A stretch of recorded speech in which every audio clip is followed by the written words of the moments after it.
Magandang hapon sa inyo lahat. Ito po si Herbert Curia, author-promoter ng The Critics Promotion. Ang ating boses at konstruktibong kritisismo, opinyon, komentaryo at konsultasyon sa ligong ito. Akibat ang ating pananalig sa ating banal na Panginoon Diyos, banal na Panginoon Kristo at gabay ng kanyang banal na Santa Maria, ay hinggil sa issue ng presyo ng bigas na imported 58 per kilogram na at presyo sa kadiwa ng Pangulo 29 to 45 per kilogram. So yan.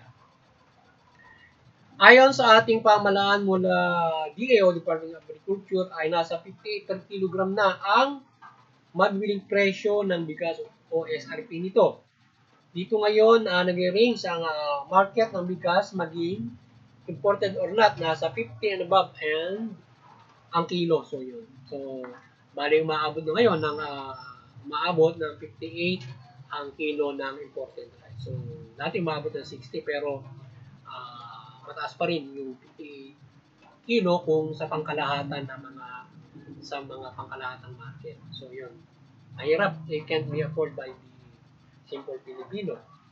So, ang kadiwa naman ng Pangulo ay nasa range na 29, 36, 40 to 45 per kilogram na mga sulit rice. Ito, etc. na mabibili ng taong bayan. Dito lamang makakabili ng murang bigas sa ilang outlet nito nationwide. So, doon sa kadiwa ng Pangulo ay makakabili na ba na nabanggit natin nasa in 29 pesos siya maayos na bigas siya kahit na old pero maayos pa ito pa rin. 36, 40 to 45. So yun yung mabibili ng mga nalipunan Pilipino, ng masang Pilipino sa kadiwa ng Pangulo. Kaya lang, ito ay limited siya nationwide. Yun ang problema ngayon. So ngayon, yung mga nai-import at maaari yung ibang mga binibenta merkado ay syempre umaabot ng range ng 50 and above na.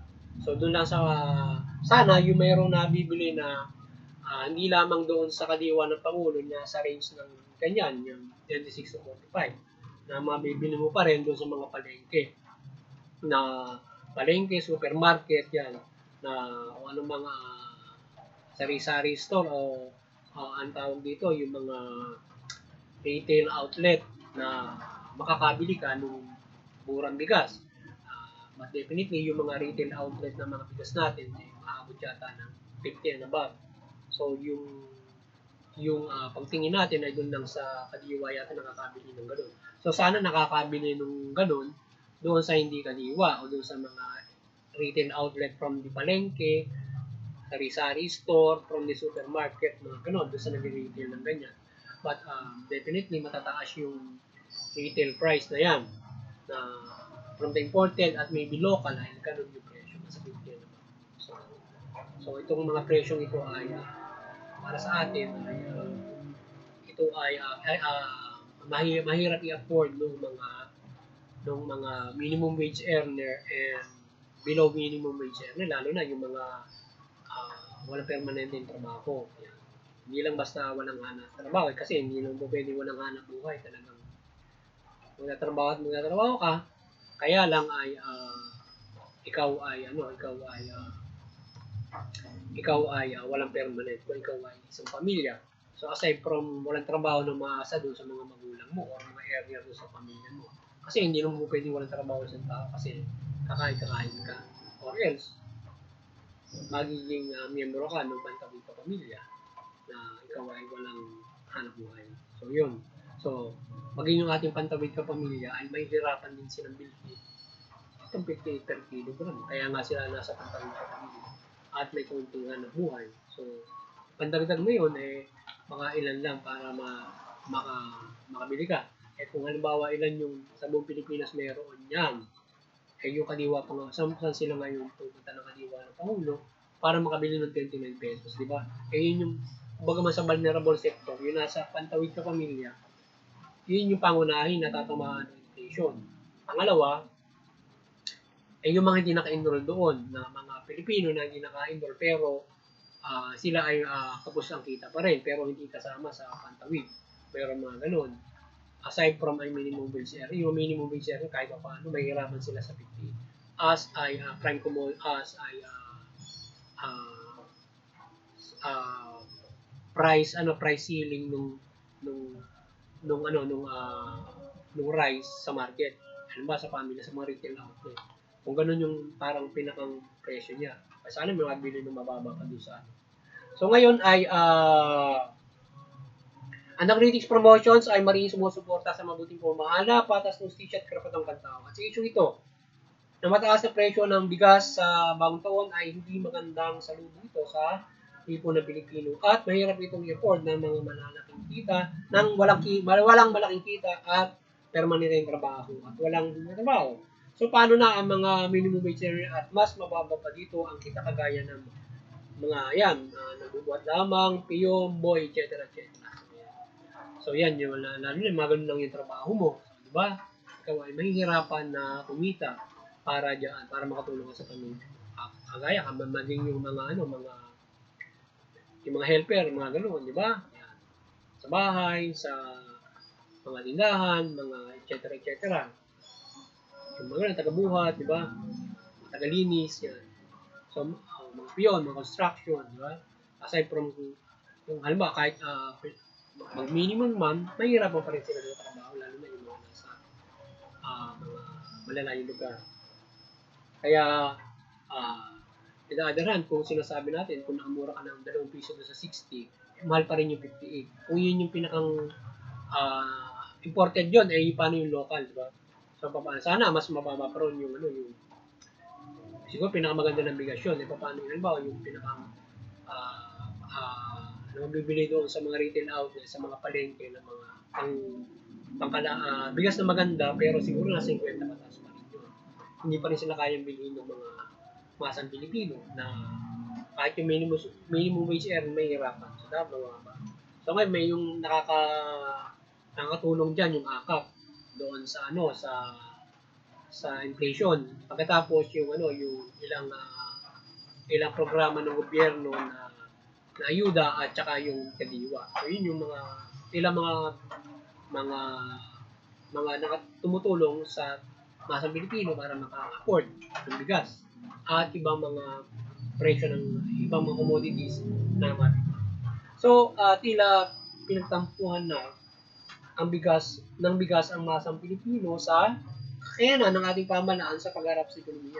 Kung saan wala na silang mabibiling affordable na bigas, wika nga, o pangmasang presyo sa anumang market. At ang meron lamang na ma-afford ay ang kadiwa ng Pangulo na limitado pa yung outlet nationwide. So, mukhang pinagtatampuhan na ng bigas ang lipo ng Pilipino kung ganyan kamahal ang bilihin, di ba, sa inflation.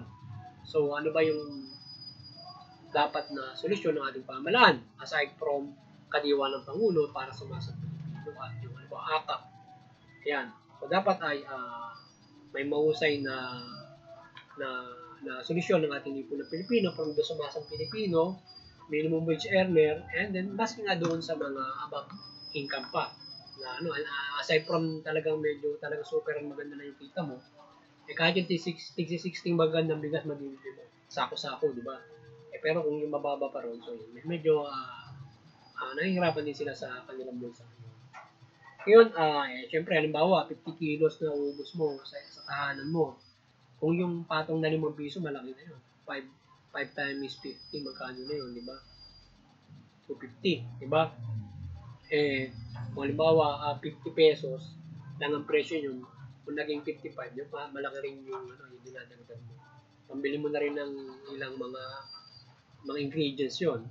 So, hanggang kailan ang krisis na ito o paghihirap ng mga Pilipino sa pag-afford ng tamang presyo ng pagkain, particular bigas, para sa may maihain sa pagkainan o hindi magutom. Ang isang pamilya o individual, paano may adapt ng ating bansa ito o maging masang Pilipino, yung marami ang mababa ang kita at walang sapat na permanenteng trabaho at lalo na walang trabaho.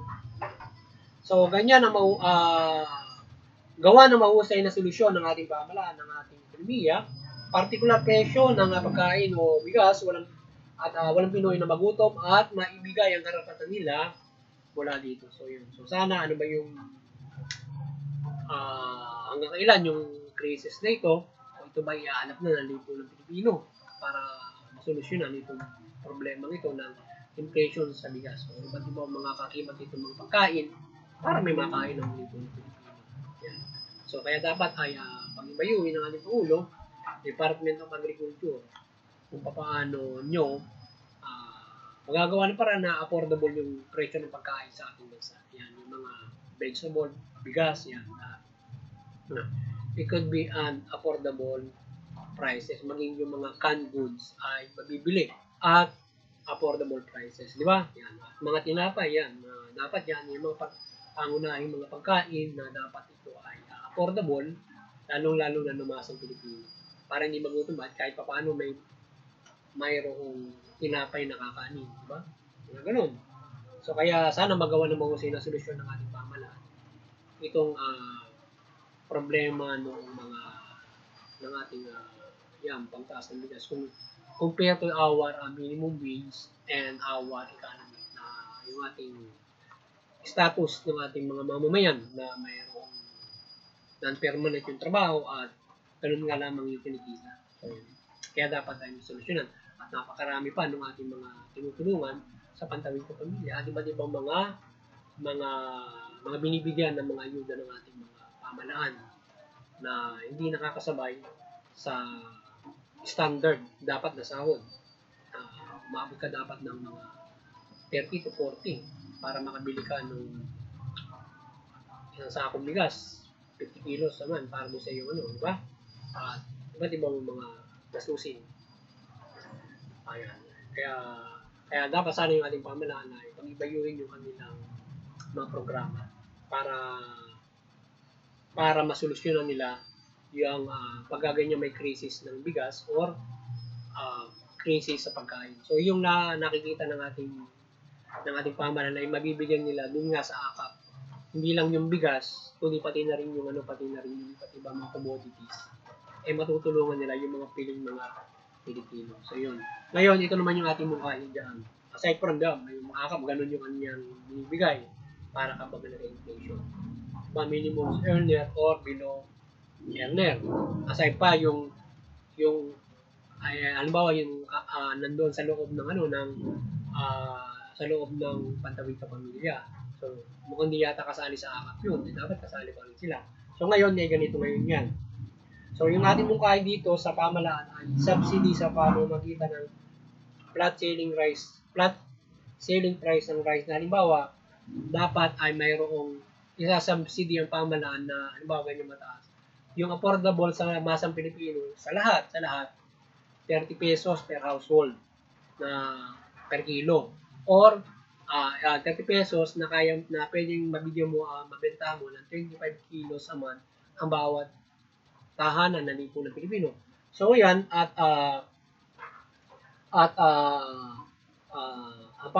ito ay dapat may 30 lang per kilogram na ibebenta ng pamahalaan at mahusay na itong bigas sa lahat. So ngayon, ang pag-angkat o pagbili nito sa local producers ay pupuno ng pamahalaan at ibebenta sa market ng murang halaga to be afford ng mga Pilipino kung ganitong may price hike ang bigas, mas mahusay na programa ito kagaya ng program na nag-cope up naman sa sinasabing inflation subalit sa piling beneficiaryo. So yan. So yun, dapat yung ating mungkahi diyan ay yung lipunan ng Pilipinas, yung ating pamahalaan magsasubsidy at halimbawa yung ating pamahalaan ay magbebenta through NFA or LGU ng bigas at 30 pesos ang price. Aside from dun sa kadiwa ng Pangulo at dun sa akap. But nationwide, lahat po pwede makabili. At magkakaroon sila ng halimbawa ang outlet kadiwa at iba pang mga authorized retail outlet ng bigas at 30 pesos. I-subsidy nila kahit billion pa yan. I-subsidy nila, makakabili ang isang household ng 25 per kilo. Lahat ng bahay. So masasala naman yan ng isang LGU. Yung bawat naninirahan sa kanilang bayan na mayroong mga bahay-bahay. So ngayon, pag-aralan mabuti kung paano ibebenta yan. At subsidy mo, halimbawa ganito ngayon. mahal yung presyo ng bigas. Aside from dun sa kadiwa ng Pangulo, yung mga lugar na hindi naabot ng kadiwa, paano bibili ng 29, 36, 40 to 45? So, dapat mayroong retail outlet na may retail outlet nationwide na po pwedeng magbenta yung ng ganon.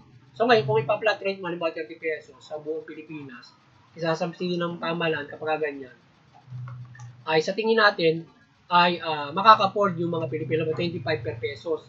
Ma-afford ng bawat tahanan. Ngayon, siyempre, yung bibili dyan, yung masang Pilipino lang. Siyempre, kung meron ka namang above minimum wage, doon ka nabibili sa kahit 50 pesos pa yan. Pero yung mga halimbawa, yung mga masang Pilipino, makakabili at 30 pesos doon sa ganung halaga. Halimbawa, ang magbebenta anything or LGU doon sa mga ibang authorized outlet. Sila magtitinda. So, dapat ilan yung panukala natin. Mungkahin na maaaring gawin ng pamahalaan. Aside, kasi yung AKAP at saka yung nakikita lang natin na solusyon ng pamahalaan ngayon, yung kadiwa at AKAP na para isubsidy yung tao. So, ngayon ay limitado siya.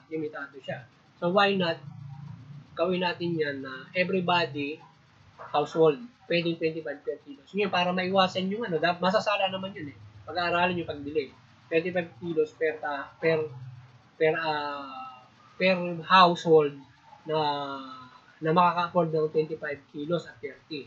Ngayon, halimbawa, kung wala kang tahanan, squatter ka, so wala kang ngayon na meron bahay, 25 kilo lang, ading, makabili ka 1 kilo ading, halimbawa, para doon sa tahanan mo, or 2 kilo ading. Ganun ka makakabili para maiwasan yung maaaring gumawa ng maling, bibili ka doon, tapos gagawa ng diba? So, para makontrol mo, walang gagawa ng anomalya sa pagbili doon sa ayuda na gagawin. So, tingin ko, isang mahalagang bagay yan. Kung ganun, isasubsidy. Pero, hindi nga lang ay particular sa bigas natin tinitingnan na pangunahin ng mga dapat ay may kakainin na bigas yung mga tao. Diba? Aside from, syempre, yung mga ulam, kaya ng mga vegetable, yung pambilihin na agri ay siyempre yan ay dapat ay magawa din ng paraan ng pamahalaan na makamura. So sana ay pag-aralan mabuti ng pamahalaan yung ating panukala na yan, aside from halimbawa kadiwa ng Pangulo na yan ay limitado, hindi naman lahat. Or gawin ng ating Pangulo na lahat ng nation or municipalities may kadiwa. Kapag nagawa na lahat ng municipalities may kadiwa, bibili ng ganun, napakalaking bagay na magagawa ng ating Pangulo. Sana ganun ang gawin doon sa kadiwa. I-spread lang siya. Or else, kung hindi kaya ma-spread yung kadiwa, ay gagawin siya sa subsidy na ganun sa buong Pilipinas. Pero siguro mas maganda, i-spread na lang yung kadiwa all over the Philippines. Lahat. Ng bawat LGU may kadiwa. So, makakabili doon ng lahat. So, sa tingin ko, yun yung pinakamagandang solusyon na gawin ng ating Pangulo na mag-subsidy for the inflation. Yan, mga ganyan mga bagay. So, malaking tulong yung kadiwa kung ganun yung, halimbawa, nagkakaroon tayo ng problema sa presyo ng bigas. Tulong dyan sa mga kababayan nating maralita at mga minimum wage earner para doon bibili ng murang halaga, 29 pesos or 36 pesos, di ba? Doon sa kadiwa. Kaya lang, problema, hindi naman dapat per LGU. Sana expand ng ating Pangulo yan. Or else, yung ating panukala na kung hindi may expand yung kadiwa, ay magkaroon sila ng authorized outlet sa bawat LGU magbebenta at 30 pesos or at 29, di ba? Per LGU. Pero kung i-expand yung kadiwa per hanggang LGU, mas maganda. Yun na lang. Mas mahusay na gagawin nila. Kaya lang limitado, di ba? Yung kadiwa. So sana gawin ng Pangulo ay kung mas ma-expand niya yung kadiwa to LGU, gawin para mas maganda. Makakapol yung masa nating kababayan, lalo na yung nasa pantawid sa pamilya. Di ba? Or else, yung ating mungkahi, sana pag-aralan mabuti. So, sa nationwide dapat, mabibili ang bigas sa 30 pesos lang from kadiwa ng Pangulo at authorized outlet. So, dalawa. Kung halimbawa, limitado yung kadiwa ng Pangulo, may authorized outlet. O pwedeng sa bawat LGU. Halimbawa, alin na mas mabilis na na maghiwalay or expand na lang yung kadiwa. So maaari makabili ang every household ng 25 kilos per a month at 30 pesos per kilo. So itong ganitong programa makakabili makakabili lahat. Gayunman mga masang Pilipino ang tatangkilik dito lamang maaari dahil ang may malaking kita sa mahal na presyo ang maaari nilang mabili. So pag-aralan ng pamahalaan nito tuwing may pagtaas ng bigas. Karapatan ng mga Pilipino na makihati sa yaman ng bansa. At ito ang isang bagay na kailangan nila. Ito. So kung kailangan na isang batas ito gawin ng ating Pangulo Marcos sa kanyang EO mandates or sa Kongreso at Senado urgent. So, ganun. So, sana kung kailangan batas pa yan para ganun yung subsidy, gawin all over nationwide kung may mal. Mag-flat rate ka, 30 pesos. Walang problema, baka ng Pilipino, 30 pesos, subsidy ng pamahalaan niya. Parang sa fuel, di ba? Makakabili ka ng murang fuel at subsidy ng ating ERC o at control ng ERC at subsidy ng ating pamahalaan na sila ay nakakabili na gano'n kapag nagtataas ng bababa. So, yung bigas maaaring ganun ang gawin. Basic, dapat kinakailangan na para may makain yung mga masang Pilipino, hindi magutom, aside yung magpipiding program pa, mas kung sa ilang lugar lang yun, lahatin mo na nga naman, kahit bilyong panggastusin natin ng lipunan ng Pilipino dyan, ng pamahalaan, para madagdagan mo, halimbawa, sa 30 pesos, yung pinakang, halimbawa talagang na nabibili ng NFA at 50, so, isubsidy na yung 20 pesos o 10 piso para sa bawat mabibili mo. Magsasubsidy ka for bawat Pilipino makakabili ng 10 pesos. Ganun. Or 20 pesos per kilo. So, 25 kilos a month per household. So, subsidy ng ating pamahalaan. All over the country. Ilang household meron sa buong Pilipinas, di ba? But, hindi naman lahat yan sa tingin natin ay a-afford ng 25 kilos yung every household. So, siyempre, yung mga mayayaman, yung makaya, yun ang bibili sa ganun. Maaring ang gawin, magbigyan ng authorized outlet, halimbawa sa lokal na pamahalaan, sa mga palengke, or, halimbawa, ipapabenta nila yan sa mga isang authorized retailers, porsyentuhan na lang nila, per kilo. Or, yung kadiwa ng Pangulo mismo ang expand niya. Nationwide, every LGU dapat. Diba? So, yun ang tingin natin, na question natin sa ating pamahalaan mula sa ating Pangulo Marcos para makatulong dito sa murang bilihin ng ating bigas. Pangunahin kasi na dapat kasi yung akap limitado lang sa ilang limitadong tao para makabili ka na maayos dun sa subsidy mo dun sa pagbili mo ng bigas at saka nung mga ibang bilihin, di ba? So, maganda rin yung akap na yon, kaya lang ay limitado siya. So, halimbawa ilan lang. Marami naman kasi yung dapat na a-avail mo. So, gawin na lang para walang isipan at ganun, flat rate mo lahat, makakabili yung or expand natin yung kadiwa ng Pangulo. Diba? Kasi, or bigas na. Pero kung yung expand yung kadiwa ng Pangulo, lahat, makakabili ka ng mura. Kasi may mayroong mga vegetable siya o mga agri-products doon sa kadiwa ng Pangulo. At yun ang pinakamaganda ron, kung may expand mo sa buong siguro gawin ng Pangulo yan para mas maganda. So, sa luway ang biyaya ng Panginoon Diyos at Panginoon sa Kristo ay pagkalooban ng buong mundo ng sapat na pagkain na magpapagkasaluhan ng lahat. Sana ang buong mundo patuloy na pagkalooban ng Panginoon Diyos ng iba-ibang produksyon ng pagkain mula sa karagatan. Sana yung karagatan na hindi nyo patuloy niya mapagpatuloy pa ng isda. Nagiging pagkakamali ng Pilipino doon sa pagsira ng karagatan. Sana patawarin niya at patuloy niya pang magbigay pa siya ng puwang para dumami pa yung mga isda at may harvest pang isda yung mga tao at doon sa ating mga ibang agri-products. Yan. Sa muli ay sana ay magabayan na naman ang lipunan Pilipino ng Bagaman naman ng ating bansa, ng ating maliwanagan, ng ating bansa Santa Maria, Panginoon Kristo, ang bansa Pilipinas mula pamahalaan at mga Pilipino. Ang pamahalaan, mamahala ng mabuti, matuloy, tugulin yung karapatan ng tao. Iwasan yung korupsyon, katiwalian, pang-aabuso, paglabag din sa batas, at tugulin yung magpera ng patas ng hustisya.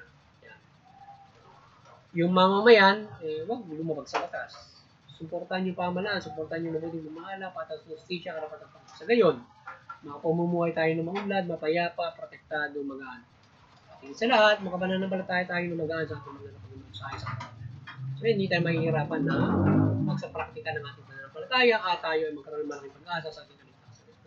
Okay, man, anumang krisis ang kinaharap natin, kagaya yung mahirap ang buhay sa, mahirap ang buhay sa yung pagbili ng mga pagkain, ay kahit gutom na gutom tayo, ay is pa rin tayo makagawa ng hindi mabuti just because of our kung tayo nagkakaroon ng ganyang klase ng krisis. So yun, magandang hapon sa inyo lahat. Sana ay nagabayan naman kayo. At sana ay nakapagsabawas naman tayo ng konstruktibong kritisismo, opinion, komentaryo at konsultasyon sa inyo. Magandang hapon. Yan yun lang.